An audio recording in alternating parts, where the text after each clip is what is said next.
Hello, Musi. Welcome to the Common Senses Conversation Sense. Very happy to have you on. It's my great privilege. And first of all, I think it's important that we have common sense. It's important that South Africans hear a, about their country in a sensible manner. So it's my great privilege to be here. Well, thank you so much for that. And I think we've got a lot to cover today. But I want to, before we talk about what's going on at the moment, I think it's good to get maybe a reflection from you on what it was like contesting your first election as a new leader of a small up and coming party last year. Try and take us through what that was like, how, running the party and then being on the campaign trail, trying to get people to, trust in this new brand that you've brought to the political market? Yeah, I mean, it's an important question. It's an interesting question in that the best I can answer it is that it had the good, the bad, and the ugly. The good is that I think you've got the freedom to shape ideas. You've got an opportunity to engage a new audience. Mm, And we fought for a job in every home. And I think we dared try new things, new ways in some ways of campaigning. Some succeeded, some didn't. We met and we worked with new people. It wasn't this routine kind of campaign. I've done enough campaigns in my life to know certain aspects. mm, So I guess from that perspective, there was those were the good. I think the bad is that it's expensive. mm, Electioneering is a very expensive game. I think elections also, you are up against fairly big parties, mm. and so brand recognition is hard. So for me, one of the tough things was that people would keep coming to me and say, "Yarr, you are from the DA," and so it became to try and undo that brand Yes. association and then try and redo and work on a new brand association is hard work. So I think that's something that you've got to recognize, and so that was bad. I think the ugly is the rise of MK. I Mm, think we didn't see that coming to the extent that it is. I mean, there were some polls that suggested 5%, 6%, but for them to be where they were and for the NC to be where it ended up was for me some of the more difficult bits, and obviously that summed up in some ways the election outcomes. And so, yeah, it is hard. But overall, would it be an experience I'd repeat again? Not in the same way, but certainly the rigor, the fight. I love this country, and I still believe, and still even now, maintain that we need to build one South Africa. yeah, no, definitely. And on the kind of point you made about raising money, I think this is something that's not very well understood in South Africa. An election campaign costs a ton of money, and if you want to go across the country, you're going to have to raise tens to hundreds of millions of rand. And so, is it like, kind of going to people, bringing them a new brand, these big donors Mm. who most of them will have connections to the established parties. You go to them, you say, we're looking, how are you often received, and how is it trying to raise money as a smaller party in the country? I think, first of all, many of the people that you would go to and new donors need a few things to be put before them. They need to know that you yourself can be trusted. Mm, I think I think there's no one who raises more money in an organization than the leader of the organization. If the mm, leader of the organization can't do that, the organization suffers. Because no one just backs a brand, they back someone. yes. The second issue is I think most donors have a particular interest. They want to see particular outcomes. And Mm, I think um, we all recognize the fact that given where the country was at, it was important that you bring out a new player who could genuinely unite the country, but also bring about the change that meant that the ANC couldn't just govern without. So there was an inbuilt incentive as to what to do in that space. mm, Um, but it was also equally so very difficult because, for precisely those reasons, trust in a new brand is hard work. I mean, an election in and of itself costs hundreds of millions of rands. I mean, if I compare the big parties, that year will spend close to 300 million rands, yeah. etc. So those are staggering amounts. I do want to say this though, that I do think the sustainability of democracy was the fact that when we came into it, we also realized that we could be the tilt vote, or the vote that decides where many things happen. Mm. I think South Africans must never underplay the idea that when elephants sit on one room, you need somebody to not only metaphorically keep the thing together, Mm. secondly, be able to cast that vote that decides the stability and the future of the country. Yeah.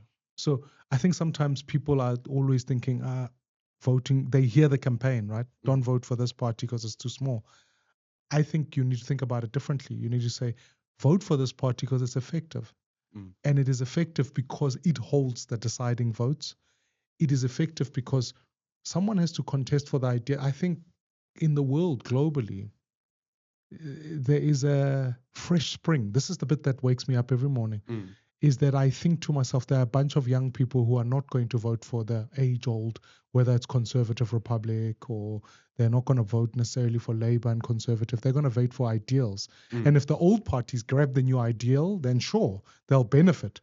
But if the new ones can grab the nettle and realize that actually our country is facing an economic crisis, it needs a future for itself, this is where I think parties like Build One South Africa, this is the role we want to play.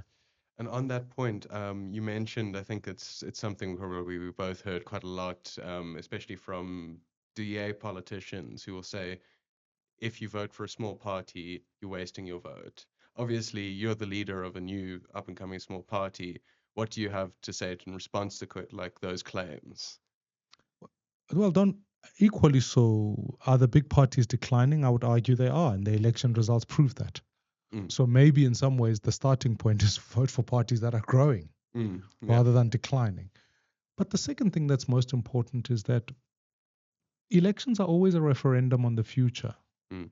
And I think, yeah, sure, there'll be early adopters who are voters who say, I see something coming here and I'm going to invest into it.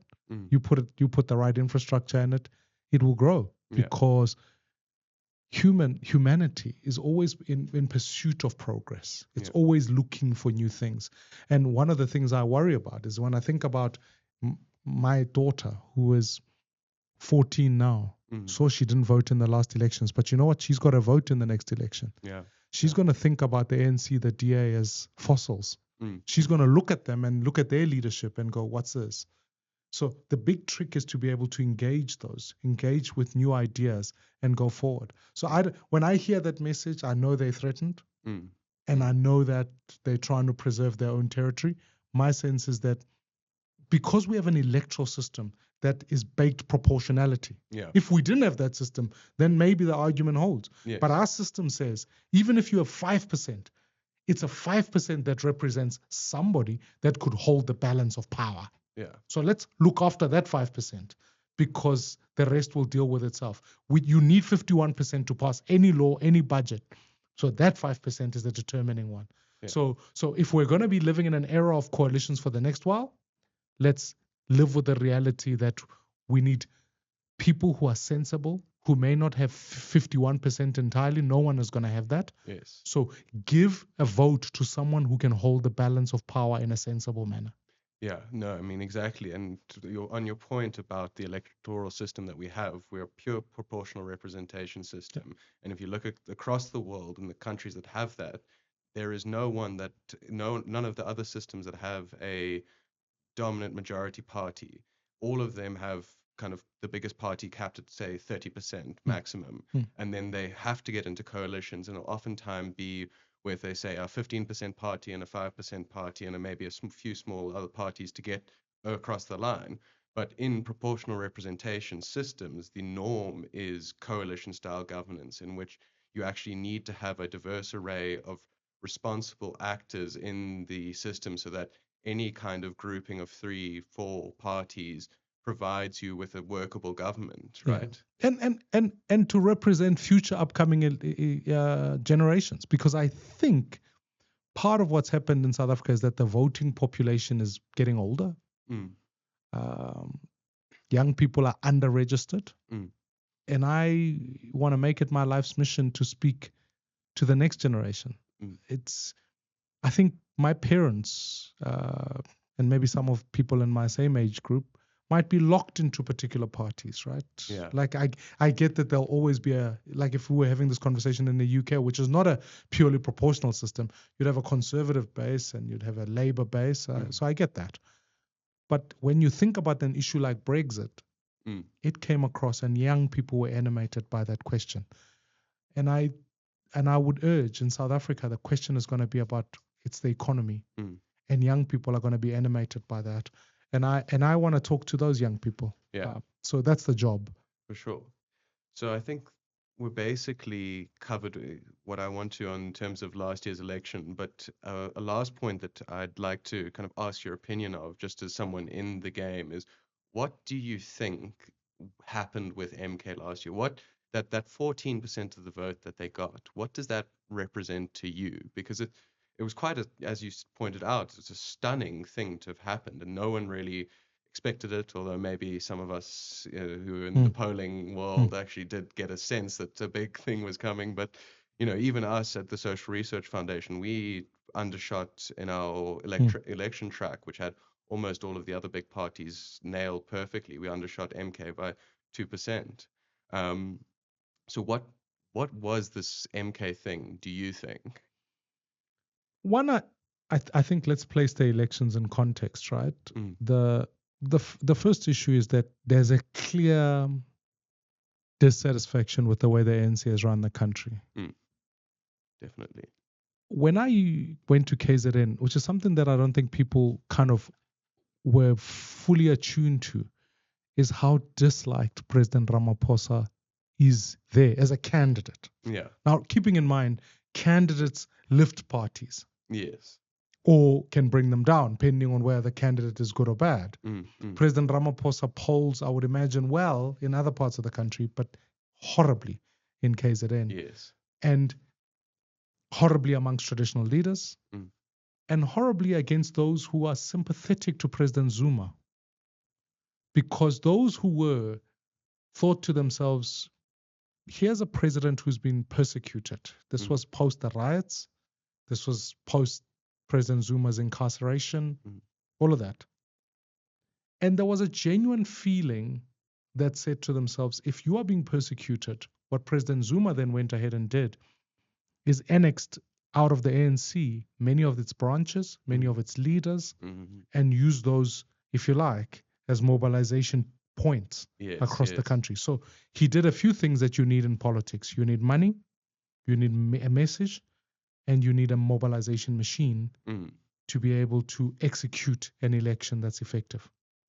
So I'm not going to talk about the money issue, but I'm sure they were well funded. Certainly to fund events and stadiums were well funded. Yeah. That's for an investigation. Where the money came from. But The second is they pulled the ANC structures to mobilize.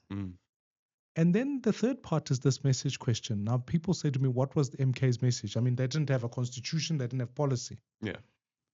There's an incredible book written in America that says Pride and Shame, the Rise of the Far Right. I'll remember the author in a moment, but it articulates what happens when people feel a sense of shame. And they look for one who's also gone through the same, and they lift them electorally. Yes. And you can see that what's happened with Central America in its voting patterns with President Trump to some extent. Yeah. What were the feelings of people in KZN? They felt like the ANC had marginalized them. It was shaming them for being tribalists who didn't have an idea. The economy was struggling in that many people were unemployed.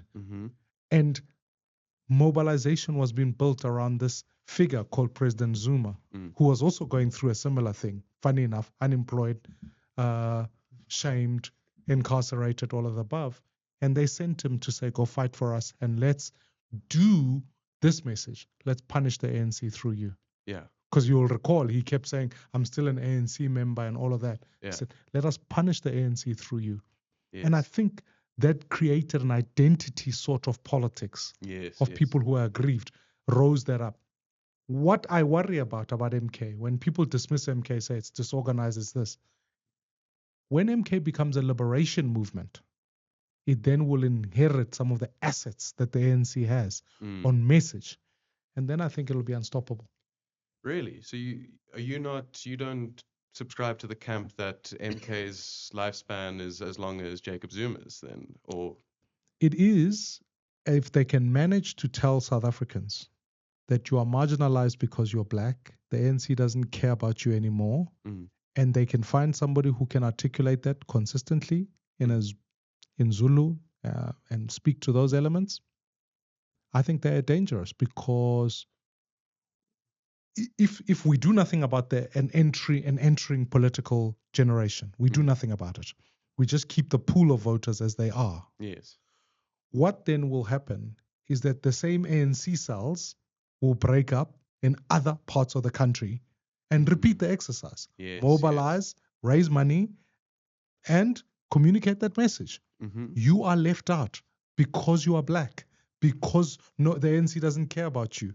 The whites are not going to care about you if they frame the DA in that way. The PA isn't going to care about you. The IFP isn't going to care about you. The ANC used to be that. Find something that's closest to the ANC and wear it. yes. And okay. therein lies the fragmentation even further of the ANC. So it may not, I don't think MK is going to get 50% tomorrow morning. Yes. But it could become what perhaps maybe we saw in Germany by what AFD did. Yes, okay. We could become what happens when the EFF loses its own voter base. It could amass that if it played its money cards right. That's why the project of trying to unite citizens around a central vision, I keep saying it's got to be building one South Africa, is the most crucial. Yes. Fundamentally, because you've got this problem that if we fragment our politics to tribalism and identity alone, we will lose ideas, we will become a patronage state, and then we'll become a failed state. Yes, okay. Well, I think that more than covers the last year's election. And so we're now more than a year out. And I think you're in one of the most fascinating positions of any politician in the South African government, because you are in the minority of not having joined one of these two broad coalitions. On the one hand, you have the GNU, who makes up most of the parties in parliament. 70%, yeah. Yeah, and then you've got the Progressive Caucus, and then a few kind of principled holdouts who decided, I'm not going to ally with either, and we're going to be our own separate thing. So I think I've got a question on each of those sides, on the GNU side and the Progressive Caucus side. So maybe let's start on the GNU. So what do you think of this GNU thing? How do you think it's played out, and what do you think is kind of lacking from the GNU? Because it's clearly, it came in with so much optimism, and there was so much hope around it, and the markets were celebrating, and everyone was so happy, and it hasn't necessarily delivered on the hopes that people had. So what do you... Well, I mean, I think first of all, I read the statement of intent, and I left it at that. It was intent. Didn't mean it was going to be delivered. Yes. And South Africa's big challenge is that it lives with intent. It intends to deal with corruption. It intends to do many other things. Yes. But it doesn't quite have a plan around those things. So on its first instinct, I thought that was a challenge, and I expressed it as such. I said, give me something more than the statement of intent, because we've got to move to planning. It was led by the ANC, and therefore the ANC created the perfect conditions where it would be the majority within an executive, which means its policy would carry the day. Yeah. The third issue is that the DA locked itself into a position. The DA went into negotiating saying, we have no other option but you. I mean, that's the worst position you can do, because it painted the alternative as doomsday. Yes, yes. And so when it went in, it was easy pickings for the ANC. The only debate then became, what positions do you want? And that's it. Because that's the only language the ANC understands. Yes. It doesn't understand language of what policies do you want to advance here or anything. It only understands what position. Because if you've built your political cachet on patronage, why on earth would you suddenly think I must discuss policy? Yeah. So the DA fell for that. And then the third thing is, all of these other parties then, when coming in, sat in that space.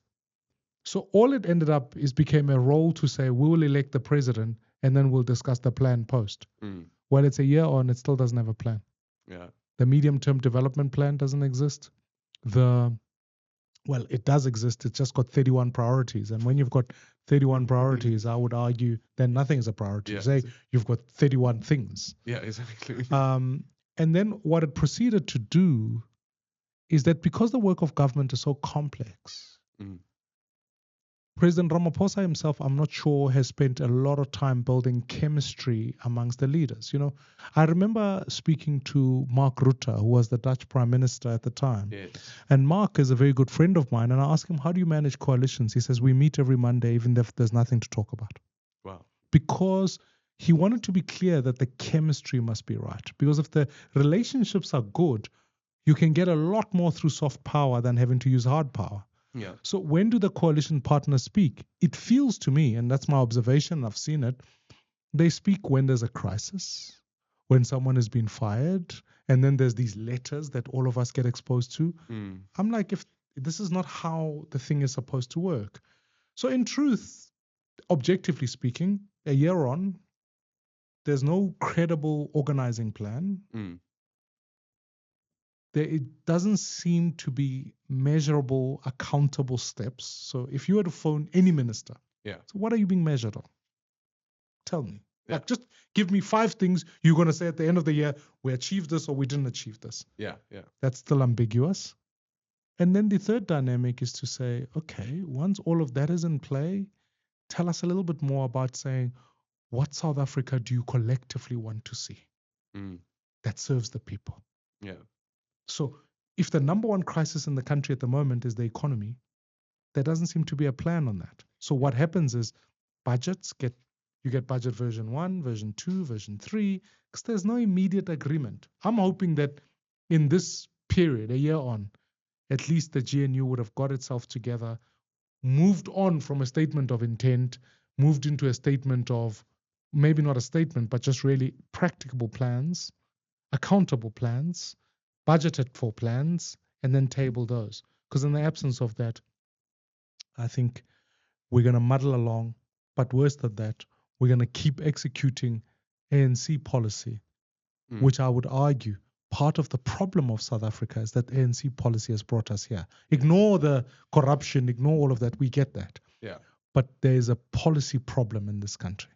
Yeah. Well, I mean, it's almost kind of self-evident. If the only people that have been creating policy for 30 years have been the ANC, and we at the Common Sense, we try to make this distinguishing thing. We don't think that all ANC policy all the time has been terrible.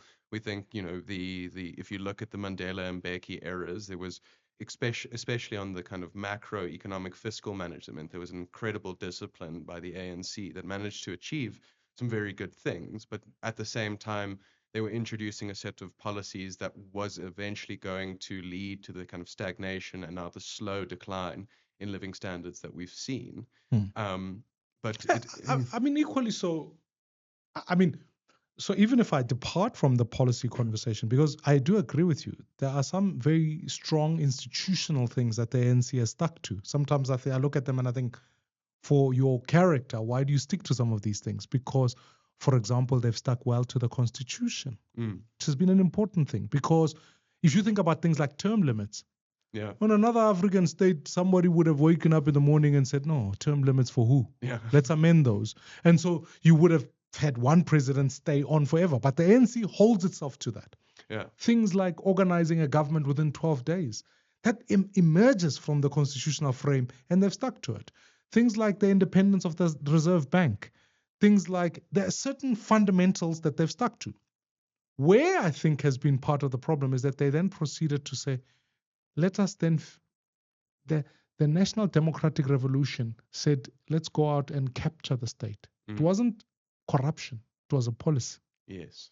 So once all of that is entrenched, that you have a mismatch of competence and what you're trying to achieve, you end up with a scenario as we have it today, that the ANC sees the state as a glorified employment agency. So if I sum up all of it, I think this is what's happened in South Africa up to now, is that if you run an employment agency, you say, okay, for every 1 rand, 22 cents of it goes to debt, so we set that aside. The balance is you pay civil servants, 38 cents, you pay people to stay at home with social grants, and you pay politicians with perks, Mm. And so you're running a perfect state in that regard. It's just an extension of the party. Yes. And so we've got to unhinge ourselves from that hegemonic space Yeah. if we're going to win. So I think we've talked enough about almost enough. I've got one more question and then we'll move solely on to BOSA and you and your perspectives on everything. The last thing, so you've addressed, why you chose not to join the GNU, statement of intent, never left the intent stage. And I think many of viewers at home will know why, and I can probably guess why, but you had the other option to join the Progressive Caucus. What was the thinking there? Why not join up with MK and the EFF? Because at least they've got, some electoral parliamentary muscle in terms of numbers. Is it so? What was your thinking there? I mean, other than the very obvious things that everyone would know, where, MK and all of that sort of stuff, the reality of it is that MK and the EFF are surrogates of the ANC. Mm. So, not that I hate the ANC. I take the same view as you. I came from the ANC, so I get it. Yeah. But we need reform in this country. So if I think about the extension of where MK, EFF would go, I don't see that much policy distinction. Yeah. And therefore, my feeling of it all is that progressive caucus calls itself progressive and bastardizes that term. Because what is progressive in their thinking? Where other than expropriating race to say, well, it's progressive because it's pro-black. Well, hold on one second. What definition of black do you even use in the midst of that? You depart from where people like Steve Biko define that term. So I don't even know what they are referring to in that regard. But the progressive part has to answer the question, what future do you see economically? And I don't see any. Instead, all I see is anti-constitution, an advancement of capture, etc. How is that progressive? It feels like that's where we've come from. So frankly, I wasn't clear what its extent was. And also from a policy framework point of view, I didn't necessarily, I don't agree with some of the things that the EFF says, for argument's sake, on nationalization, etc. So it would have been joining for the purpose of numbers, quote unquote, and I've got to be careful how I use that, but ending up in a space where you philosophically are misaligned and you end up in a space, and politics, of course, does require you sometimes to meet people in different points. But there does come a point upon which you've got to say, here I stand on principle. Here I'm going to build a centrist coalition. And sure, it may not be reflecting strongly on the scoreboard in this election, but that isn't a permanent situation for the future. Okay, so we've chatted, I think, enough about the rest of the political scene. Let's now focus in on BOSA and kind of how your first year in Parliament has gone. But the first question I have on this is, you have this very weird position in which you are part of a very small group of people who sit outside of the two ends, the Progressive Caucus and the GNU. And the Progressive Caucus has its own thing. You chatted to us now about how it's essentially an extension of the ANC, and they're not really pushing on the necessary reforms in terms of their policy agenda. And then you have this ANC-led GNU, which is kind of mainly a continuation of previous ANC policies. But how, under these conditions, do you act as a constructive opposition, trying to move the country in the correct way and put pressure on the government in order to enact reforms?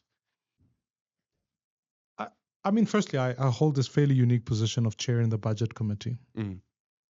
And that budget committee allows us an opportunity to interrogate rands and cents, where each money is spent in the country. And one of my greatest privileges in life, and I think as a person of faith, is one, never despise small beginnings, and two, I don't think in my political life I've had an opportunity to have a deep dive into if South Africa were a vehicle, to quote unquote get under the hood of a car. Get an understanding where 2.1 trillion rands goes to every year. Get an understanding as to, because all of us can talk in intent or in sloganeering. But where your money is, that's what tells me what you are intent on doing. That's where we judge the government's actions. Yes. So we know now, for example, that the government applauds itself by it spends 60% of its money on social wage. Now that tells you that the government is in its thinking, thinks that its fundamental priority is on social wage. Mm. And how much of that it spends on economic activity is less relative, Yeah. so that it can empower people to bring about a middle class. So I have an opportunity now for the first time to really interrogate that and to offer constructively from a fiscal point of view, an economic policy point of view, where we're going to go. The second is, I think I have an opportunity, having my own history of brought South Africans together from different walks of life. You know, I have an opportunity to talk to black, white, Indian, colored, but also have an opportunity to talk to people of faith, people in whatever communities. And so all of these parties, despite my views of them, I'm confident enough that I'm able to pick up the phone to the Minister of Finance, to Julius, to whoever is at the MK for this week, or to the IFP leadership, you know, and even in our committee, I work well with DA and all of those parties to bring them together. Because the role that we've got to do has to be about articulating that future, has to be about saying to South Africa, us debating the injustices of yesterday is one thing, us debating the injustices of today is another. But let's talk about a just future that addresses both those things, because I'm concerned about injustice, whether it's been committed today, whether those who loot and take away things, or injustice that was committed yesterday. But my solution is about what future do I want for our kids. So even now, as I speak to you now, we're in the middle of a strat session to say, what are the financial implications for the future for South Africa? And really begin to do the exercise of governance. You know, really say to ourselves, our population is aging. What does it mean for child grants? Our economy is growing at 1%. What do we need to do? All of these things. So I'm quite excited. Yeah. But I bet on tomorrow.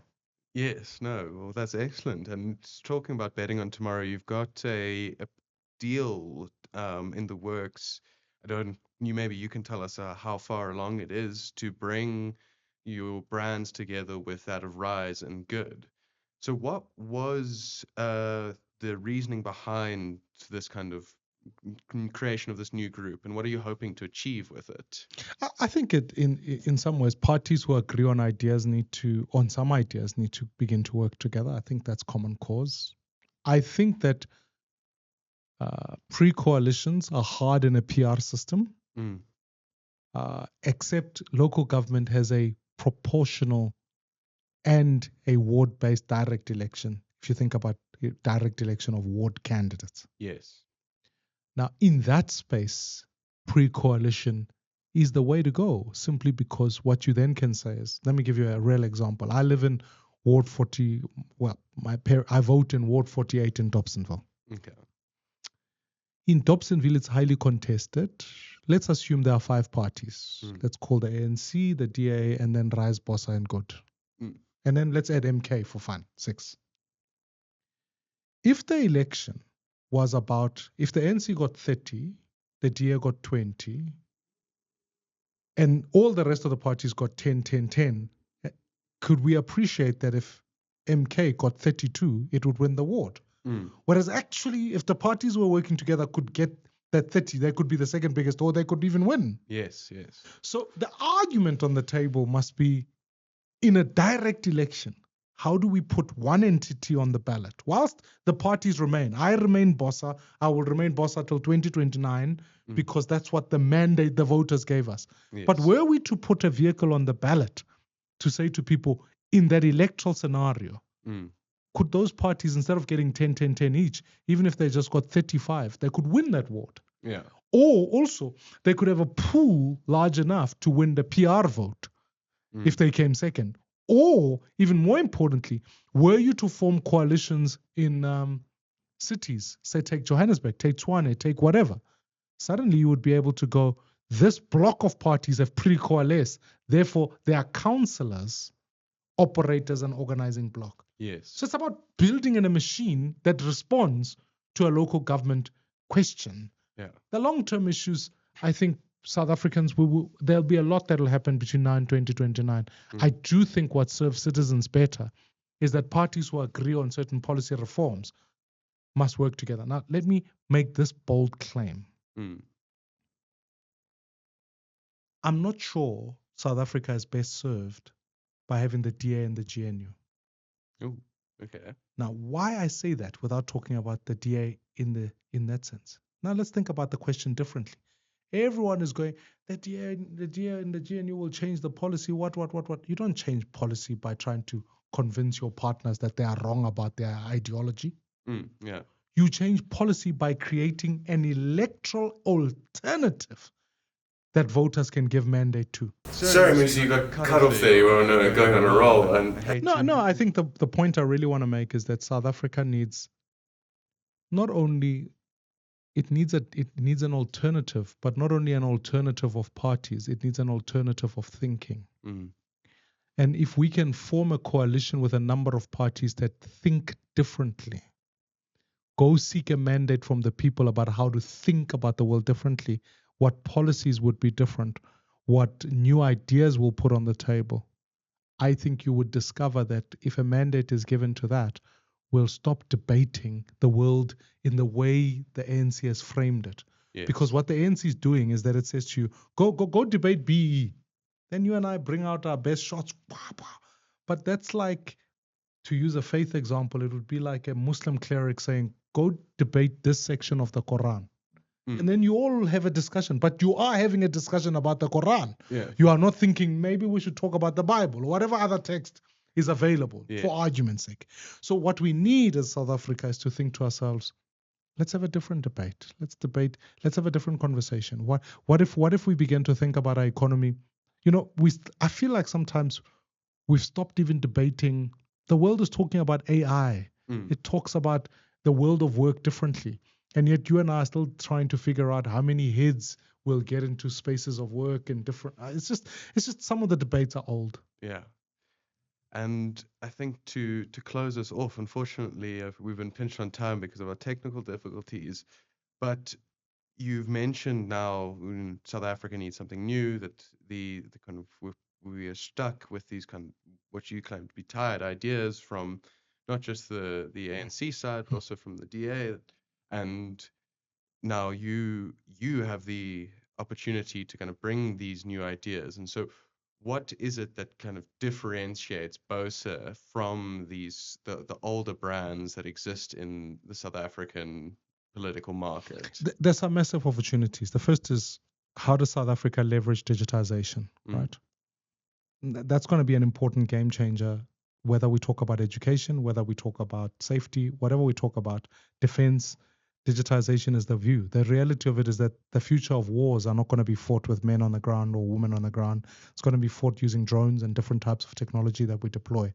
So even from a security point of view, that's that question. So I'm putting the question, South Africa must digitize. Yeah. We must come around a point where we have a single entry point for a citizen. If we can understand the citizen, we can understand how to meet their needs. The second is we've got to reform our education. So as BOSA, we're very strong on saying 30% is bullshit with respect to even, and the government is trying to defend it. We're saying, no. Actually, what we need is to improve educational outcomes so that we have the brightest kids competing in the world. Yes. That's what we got to do. Thirdly, is we're very strong on ethical leadership. So we're saying how we select our leaders is important because half of why the state collapses is because you end up sending not only corrupted people, but incompetent people. What we need is, we value education. That's why I've gone to school. We value ethics because South Africans want an ethical leadership. Most people are religious in this country. They're 80% Christian. They want people who will go there to stand for truth, for justice, for fairness. Yes. So let's elect leaders on that basis. But the only way we do that is not to produce these party lists that we have, is for us to identify them in communities and change the way a political party works. As BOSA, we want to make it open. We want ordinary people to be able to vote for who leads and who campaigns, is all of that. So that's one of the things. And then economically, I've been very deliberate about the use of transport as an enabler. Now, hear me out on this. Let's just take one idea. What if we were to build rail between Gauteng, Northwest, Bloemfontein and Mpumalanga? Build high-speed rail. It does a few things. One is It stops everyone from rushing into the cities, which deals with the question of urbanization Mm. in the way that we've been dealing with it, which is just allowing urban sprawl through shacks. Yeah. Not how you urbanize. It allows people to live far, a bit like London. You can live far from London but work in London. Yeah. Travel takes you an hour, but if you've got an effective public transport system. Second thing is what we're learning from Brazil is that because they're rolling out high infrastructure, you're starting to see job creation. So that could almost immediately, were you to execute on that project with enough blended finance, you could see 1 million jobs come through literally because your work in the agricultural sector vitalize construction and the ecosystem that goes into that. Yeah. Furthermore, what you then do is you integrate the tourist hubs and some of the mineral hubs that sit within that, and you translate South Africa into the next battery hub because the logistics sit well in place in there. And then you can finally say to yourself, if you were to integrate that with the ports, you could create a positive trade balance by running an export market. It's just one thing to think about and to work through and to mass industrialize and to build an economy that works for everybody. And allow, instead of having an SRD grant, take the 35 billion rands and say we're going to use it as a stimulus for that sector, but we want young people to come and work within that. You begin to change. I've never seen countries progress that don't build massive infrastructure, that don't educate their citizens, and ultimately give assets to those citizens. Never seen it. Japan, North Korea. I mean, not North Korea. It's a terrible example. That's a technical problem. But when you look at the Asian tigers, they've gone through the same experience. When you look at Scandinavian countries, they've gone through similar experiences. When you look at economies in Africa that are growing, they're going through similar experiences. We're being left behind because we can't execute on projects. We have high inflation on projects when they do get kicked off because of corruption and other matters, and the burden of regulation or regulatory burden. We need to think about the world differently. I long for the day where in South Africa, a smart ID doesn't become the thing we all become excited about. Yeah. But it becomes common cause that the world is digital. Of course, you can have a smart ID. Yeah. Like, why do I need to go to a branch if I haven't been to a banking branch? Why can't government work in an effective manner? Well, thank you so much for taking the time to talk to us today, Mmusi. And I want to let you know that at the Common Sense, one of the ideas that we're trying to stress to South Africans is that it is not actually the most difficult task in the world to turn South Africa into a success. In fact, through, as you point out, a few smart ideas and some proper execution, we could be one of the highest growth emerging markets in the world. And it's very exciting to us to see you thinking about the country in terms of, not let's fixate on the current debates, but what does a successful and prosperous South African future look like? Thank you so much for taking the time to talk to us today. And I hope that we can get you on to talk again and maybe in more detail about some of your other policy ideas at BOSA. Anytime. We'll talk about crime the next time because that's another headache. But Yeah. I look forward to it. South Africa needs a new player. It's tired. It's boring. It's old. We need new and a new future, a new way of thinking. Thank you, Gabriel. That's what you guys are doing.